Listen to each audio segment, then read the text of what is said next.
John, Rob Ellis hanging out with you. Sports Take. Let's hit the like button, friends. Let's get on our like run. We haven't gotten on a like run in a minute. Let's do that if we could. We would appreciate that. That's for sure. All right, Derek. Questions versus confidence when we're talking about this Eagles team. There you go. Like, comment, subscribe to JAKIB Sports as well. All right, Derek. So here we go. Yes. I'll throw these at you, and you tell me if you disagree, if you want to add some. I'll start with questions, okay? And then we'll go into what I believe the strengths are. But let me throw some questions at you. You tell me what you think, okay? When I say questions, I mean not really sure about this going in. Okay. Inexperience at certain spots, meaning right guard. Either guy is likely to be inexperienced, even though Juergens was in the NFL last year. It could be Juergens or Steen. Defensive tackle. Jordan Davis had some opportunities, but ultimately we don't know if he's an every down defensive tackle, if that's even how they'll use him. I love Jalen Carter. Jalen Carter's a rookie. You never know what you're going to get with rookies. Mm-hmm. Linebacker. Nakobe Dean, yes, got a year under his belt, but didn't play a lot of really meaningful minutes, at least non-special teams. Nicholas Morrow comes over from the Bears with impressive numbers, but is a smaller linebacker, and they were a bad defense. So what to really make of him, you just don't know right now. Secondary, specifically safety. Reed Blankenship's second season did get some time when some injuries occurred. That's a good thing, but he was an undrafted free agent coming out of college. We don't know yet, okay? Then next to him is Terrell Edmonds, who has had a nice career thus far, but you do wonder when an organization like Pittsburgh allows you to walk for not much money, that they really like you that much, or you're really that integral to what was going on there. What I'll add to that, new OC, new DC, OC, linebacker, and secondary coaches. So there's just a few. What would you add in terms of questions? What would you maybe disagree with in terms of questions? Special teams play. Great one. How did I miss that? Jeez. Yeah. That should have been first on your list. Yeah, good point. Yeah. Special teams play is a big concern still, to see if Michael Clay has figured this out. Yep. The head coach has given him a reprieve to come back and to prove that he made the right decision in hiring this guy. So that's first and foremost with me. The right guard position I'm not concerned about, because I don't care who they stick in at right guard. He's playing on either side of two future Hall of Famers in Jason Kelce and Lane Johnson. And as we've seen, I can remember when Brandon Brooks went down, and they had to plug and play all these different guys, and it still didn't make a difference. Right. Who they put on that right side. So whoever they put in there, whether it's Juergens, whether it's Steen, whether it's Driscoll, Driscoll to me was a better guard than he was a better tackle. Mm-hmm. That machine's going to roll. Yeah. I'm not worried about that. It's a fair point. Yeah. When you have Stoutland and you have those other talented guys next to him, you feel pretty good. Jalen Carter has all the attributes coming in to be an exceptional rookie, but you got to do it at this level, And we've seen a lot of disappointments in first-round picks, not just at quarterback. Quarterback's the most glaring disappointment, obviously, because they are normally the focal point of any team, but other positions as well. For every Sauce Gardner who's come out and lit it up, or Patrick Surtain, there have been other ones that have been mediocre or fizzled out, early in their careers. Mm-hmm. I think Jalen Carter, I'm so excited to see what he can do at the NFL level against NFL level offensive linemen who know all the little tricks, and he's got to learn this along the way. Right. And if he's as smart as I think he is under Fletcher Cox's wing, Milton Williams, Brandon Graham, all these guys in terms of learning little nuances to get advantage on these offensive linemen. These offensive linemen get bigger every year, dude. It's like, Lane Johnson talks about his offensive line being Jurassic Parks. You've got offensive and defensive lines across the NFL. It's like just 18-wheeler collision courses, 18-wheeler collisions every time a ball is snapped. Mm-hmm. Okay. So let's see if he can do that. Nakobe Dean's a question mark, because as fast as he is, as disruptive as he can he handle being the signal caller in the middle? Yep. And people keep saying Sidney Brown is going to push Reed Blankenship. Okay, well, Reed Blankenship does have a year of experience under his belt. I'm anticipating him being a year better. But if he can't hold down the fort, you're turning it over to a rookie. And the better teams are going to try to exploit that, Mm-hmm. So I know a lot of people are clamoring for Sidney Brown to get in there. but be careful what you ask for because he is a rookie and there's some growing pains. Yeah, first of all, let me just touch on that because I agree with you. Like, really fast tracking Sidney Brown. Like, in fairness to him, give this guy a little bit of time, man. Before you throw him to the wolves here. I think he could be a guy by maybe the end of the season, but a lot of people are already penciling him in as the starter right now. Yes. Yeah. And I don't see that happening. If he's got to work on his tackling, as much as he has to learn the ins and outs of playing the back end of a defense at this level, he still has to work on his tackling. That's the one glaring weakness in his overall game is his tackling. He always wants to come up and make a big hit. And instead of making a big hit, ball carriers are bouncing off him, sidestepping him, and picking up, more yak yards. So he's got to learn to wrap up better, and hopefully he will. Yep. But Blankenship, showed promise and showed inexperience. I think Blankenship's a prime example. He came in last year out of necessity, and what happened? He made some great plays, but also got burned on a number of occasions as well. Yep. How much better will he be this year? We don't know. And Sidney Brown's going to go through the same growing pains of whoever they put back there. Same. I think Kevon Wallace is what he is. I hate to say that. He's still young in his career. But I just think at this stage, I've never really said, wow, he had a big game. He's had some good plays. But I've never said this kid had a good, big game. I don't expect anything out of like I hear people. I don't mean you, but I'm saying like people say Kayvon Wallace or Davion Taylor. It's like we would have seen something by now. Right now, yeah. They've had their opportunities. Yeah. So we would have seen something. I just think they're good role players. They're here for special teams need also. Right, which is fine. I mean, they've become good special teamers. That's for sure. You need that, obviously. If you're expecting one of those two to step in and all of a sudden just turn it on, I think at this stage they are what they are. All right. So they're the questions, right? And then here's the confidence. And this is, to me, this side of the ledger is a lot longer than the other side. But Jalen Hurts, who we'll get into in a minute with the offseason that he's had, getting his contract and all that. But Jalen Hurts comes in as a runner-up MVP in just his third year last year, second year as a starter.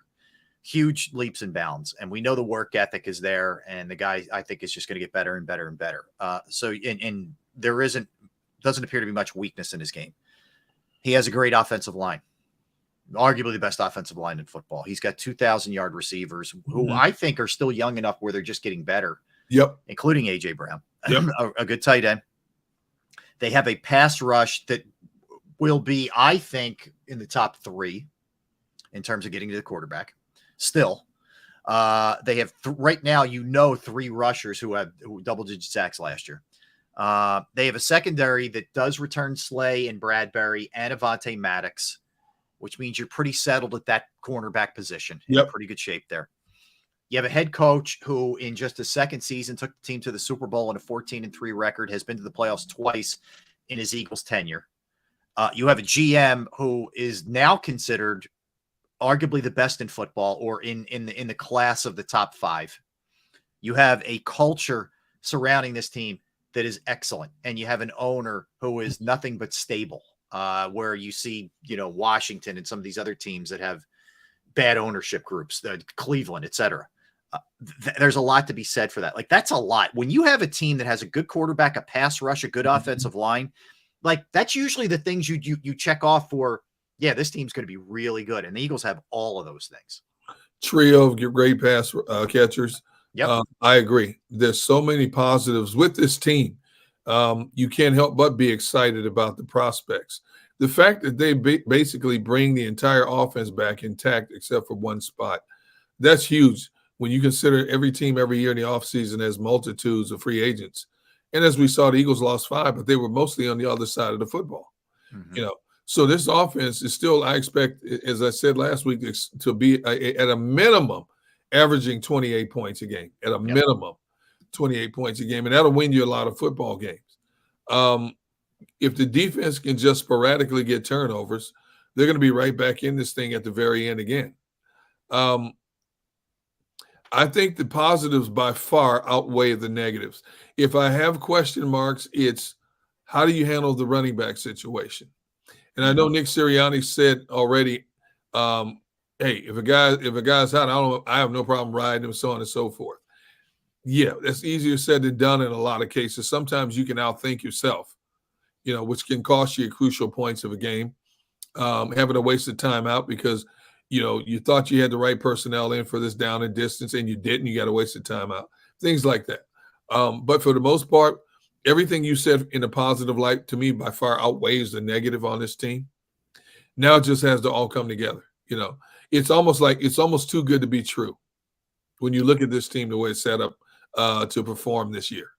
Yeah, there's always that little piece of you, right? That just sort of you hope, but you also there's a little piece that's like, oh, something bad. It's too good. It's too good. Yeah, there is that little slice that does it to you. We were talking about this during the pre-show meeting, you, me, and Tone, our producer. And, Tone made an interesting point. As much as we view Jalen Hurts as just rock solid, and how can't you? I mean, this guy, from a character standpoint, is as good as it gets. Yep. But there was he's a human being, and there was a lot that happened this offseason. He got, for a minute, he was the highest paid, player in the game, I think. Until Lamar got his. Yeah, no, until Lamar got his deal. That's right, till Lamar got his. All right. So for a minute, he had the highest contract in the NFL. He had just amazing growth and success last year. Just incredible. A lot of people singing his praises, whereas up until last year, he really kind of lived his life as sort of the underdog guy. He's the guy who got benched at Alabama. He's the guy who got taken in the second round. He's the guy who wasn't going to start because Carson Wentz was here. He's the guy you still doubt can throw the ball well enough and all that. Now, a lot of that has been chipped away, rightfully so. It's heady stuff that he's a part of right now. So how much does all of this stuff, all of the quote unquote distractions and noise, rat poison, as he likes to call it from his Nick Saban days, how much does that, do you think, if you're only human, do you feel a little bit of that? In his case, not one iota. He understands the magnitude of what has happened. He's now one of the highest paid players in the game. He's going to go about his business the same way, even keel. Yeah, I think he's a consummate poker player. Even when they lose, you don't see him just irate about it. He gives you a well thought out answer, and we keep moving forward. It's going to happen this year. There's no team in the league that's going to go undefeated. So, how do you overcome that? That defines the better teams. How do you overcome that one down moment? Some teams after that first loss can't recover. It just spirals downward. Mm-hmm. The better teams find a way to come across to overcome that.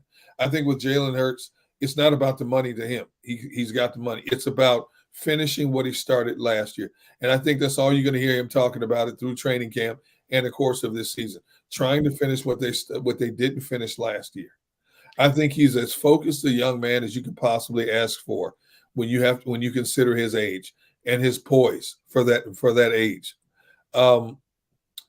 He's the perfect guy that you want running your offense, coming off of a Super Bowl appearance. There's no big-headedness with this kid. No. There's none. And I expect him to handle his business the exact same way that he did just a year ago.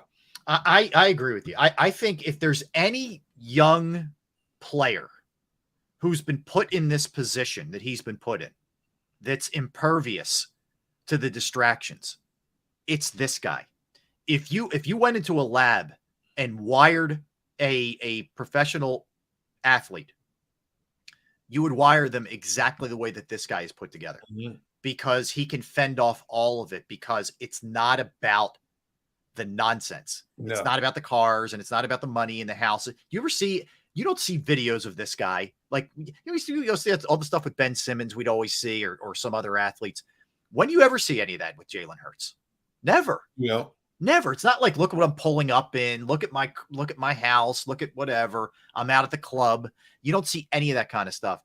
Jalen Hurts is focused on the task at hand. And believe me, man, as much as nobody blames him, like we don't blame him, Eagles fans don't blame him, he's thinking about that mistake that he made. And he's thinking, if I didn't make that mistake, we'd probably win the game, even though he was great in that game, other than that one play. Yeah. That's just the way he is. That's the way that he thinks. He's not saying, patting himself on the back, I had a great year, I had a great Super Bowl. No, he's saying we lost the game and I got to do things better. I got to be better.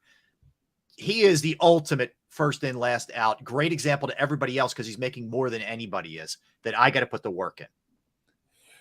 See, Jalen and his Eagles team are now going to go through a vital learning process of what it means. Now, there's enough veterans on this team to understand this, what it means to be the target of every team you face coming off a Super Bowl appearance. Yeah. You know, the holdovers from that team and that won Super Bowl 52, they fully understand that.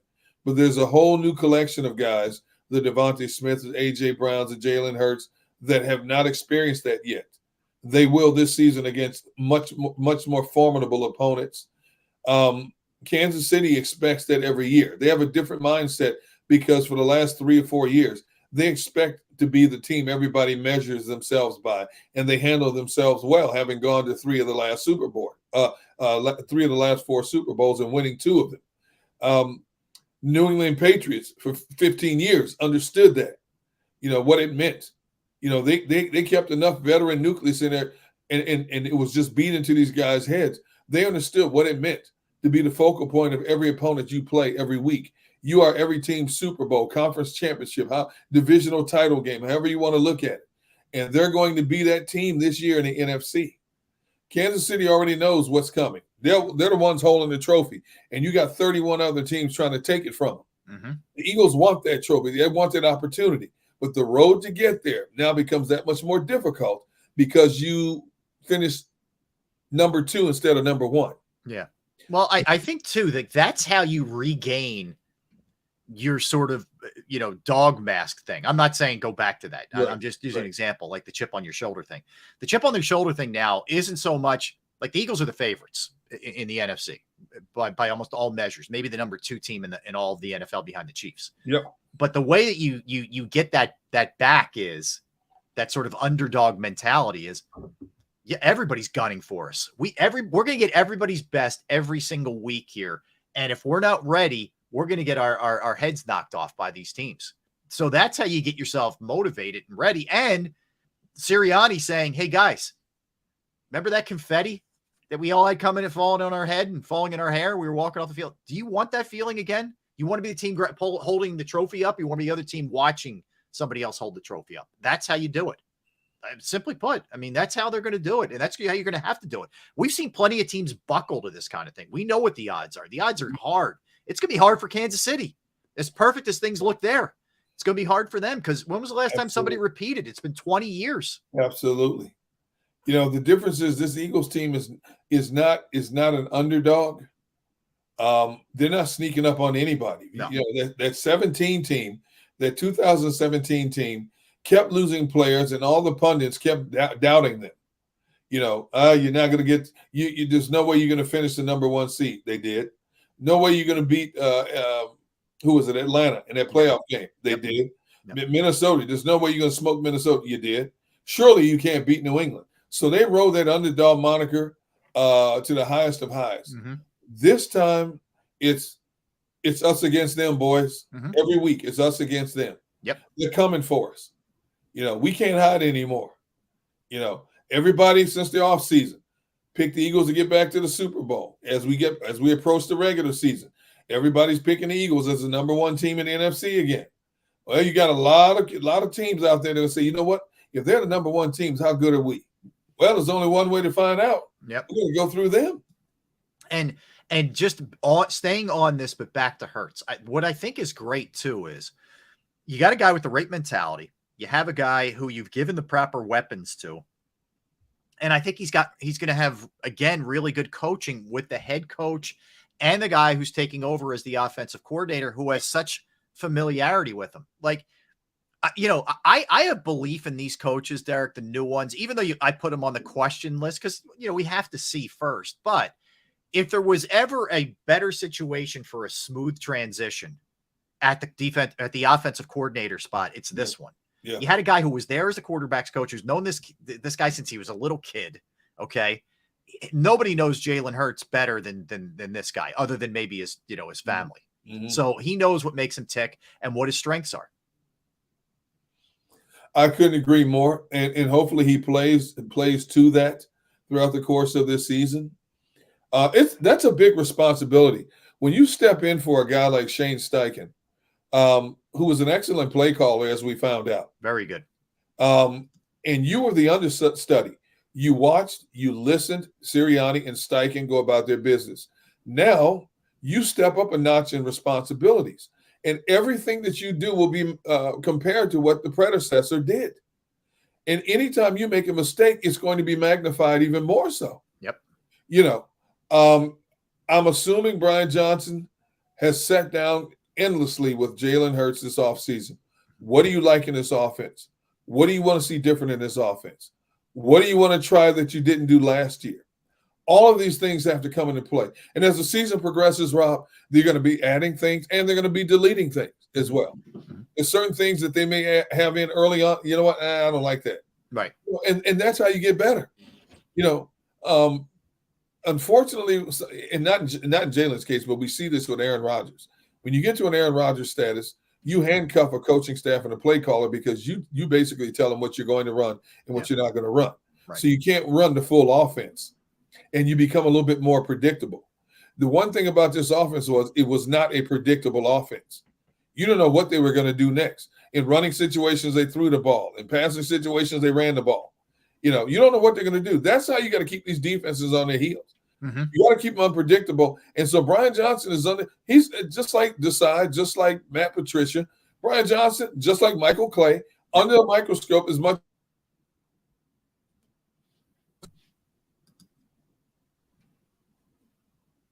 Derek, you froze for a minute there. Yeah. Am I here? Yes, you're back.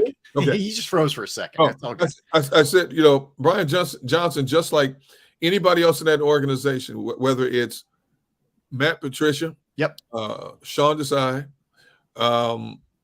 your job responsibility is magnified now because you have the most loaded team in the NFC.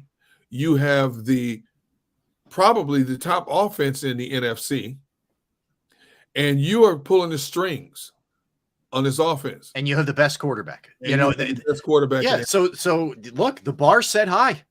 This is, you better be able to hit the ground running here. This is not learning on you better be ready for this. You were hired. They brought the Cy in from the outside for a reason. They elevated Brian Johnson for a reason. You better be ready. Yeah. So look, as we talked about a lot, I have more of a grace period for the defense. I think the Cy, there's some things that he's going to have to figure out, which is going to be more challenging than I think the job that Brian Johnson has in front of him. So I'm understanding that. I'm saying that right now, that I think it's going to take the defense a little bit with some of the new faces. But okay. Well, how much of a grace period do you give Brian Johnson? Not as much, Derek. And maybe that's not fair. Maybe it isn't fair. But when you have the talent that he has across the board, almost, I don't give him as much leeway as I do the others. But for a guy who's never called a game, right? You know what I'm saying? That's fair. I mean, it's not like Nick is calling the plays. Right. He has input, obviously, but he's, I agree with you. Like it's maybe I'm being a little unfair to Brian Johnson, but I just think there's so much talent that you should be able to overcome any little hiccups early with that kind of firepower they have. I don't think we're being unfair to Brian. I look at it like this, Rob. It's Nick Sirianni's offense. Okay. Yeah. He's the one who put Brian Johnson at the helm of this offense now. Nick Sirianni could have very easily done what Mike McCarthy did. Hey, I'm calling the plays this year. Mm-hmm. It's not that I don't trust Brian. I just think until we get comfortable, at some point I could turn it over to Brian.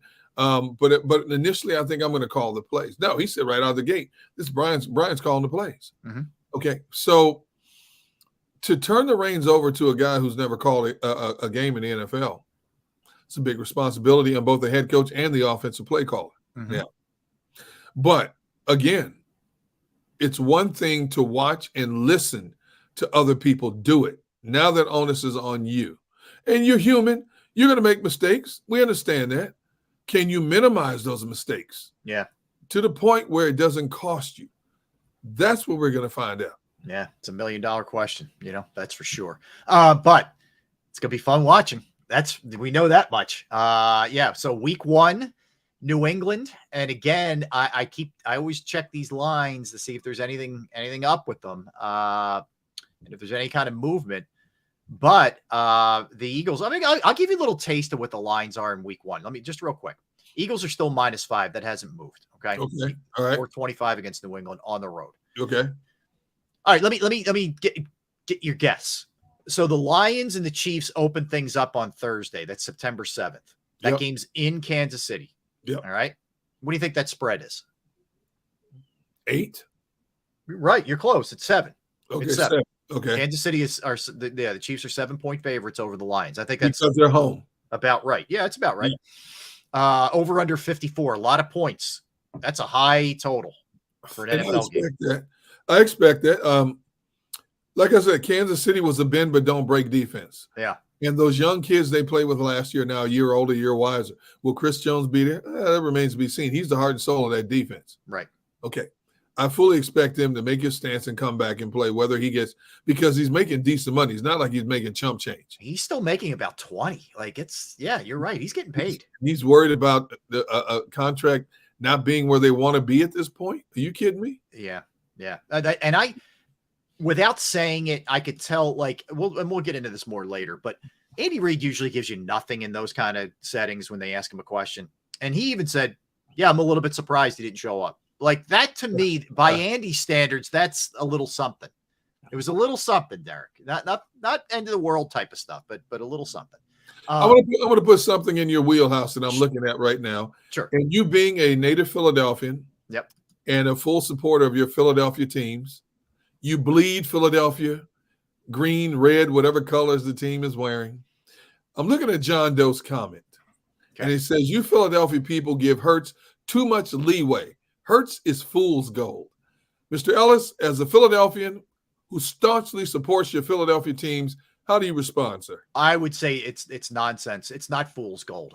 If you look at the improvement from his second season, which was his first year as a starter, when he first took it over, you could see market improvement. But what you saw last year was leaps and bounds, and that's not a coincidence.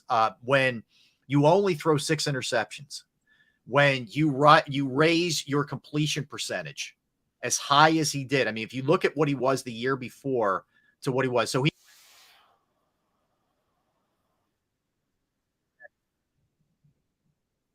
yards per throw up, touchdowns up, way up, in fact. Passer rating from 87.2 to 101.6. Those are not coincidences. Okay.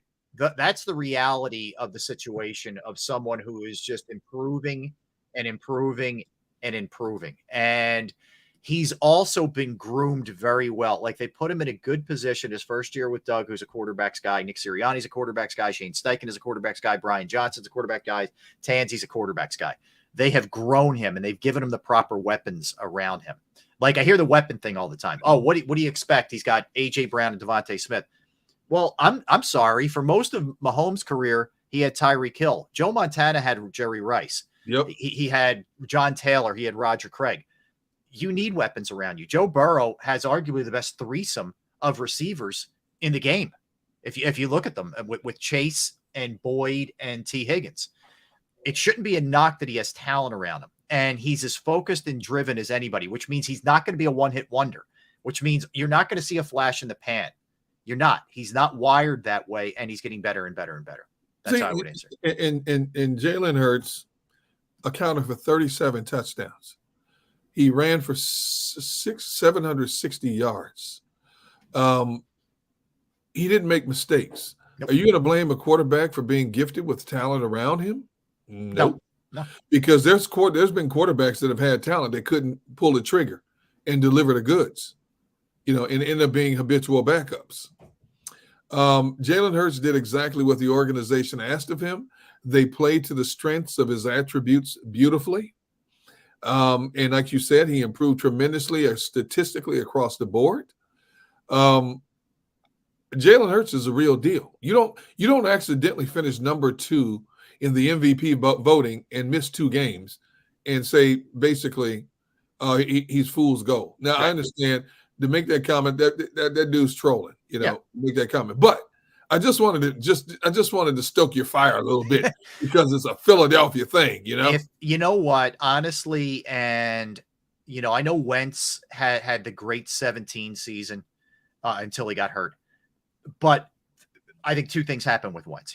The injuries did help bring him down. I do think that played a role in it. But I also don't think he was wired the right way. I think he thought he had all the answers. From everything you hear about Jalen Hurts is he's very coachable. Yes. You can get on him. All right, look, your footwork, whatever. And he'll listen and work on it, where from what we heard, Wentz was very much, I got this, like, I got it, leave me alone. That to me is another reason why Jalen Hurts is just going to get better. I mean, think about it. I say this all the time to you, Derek. He's 25, whatever he is. You ask most, I was watching something on Dan Marino the other night, and Dan Marino's like, look, I was blessed. I had a cannon, whatever. Yeah. I had success pretty early in the game. He said, I didn't really hit my stride till I was like 28. Yeah. He said, right when I got about that age is when I understood, the game slowed down for me. I don't even know if we're in the slowdown stage for Jalen Hurts yet. I don't think so. I think he's past that. I think he's mastered that element of the game. No moment is too big or too small for Jalen, as he showed throughout the course of last season. Is he human? Yes. He made a few human errors. But for a young quarterback to protect the ball as well as he did, he only had 6 interceptions the entire season. Yep. How many fumbles did he have during the regular season? Not many. Yep. He had one glaring mistake in the Super Bowl and still helped tally 35 points for a team that could have very easily won that Super Bowl. And answered right back after that fumble. Yes. Didn't hang his head.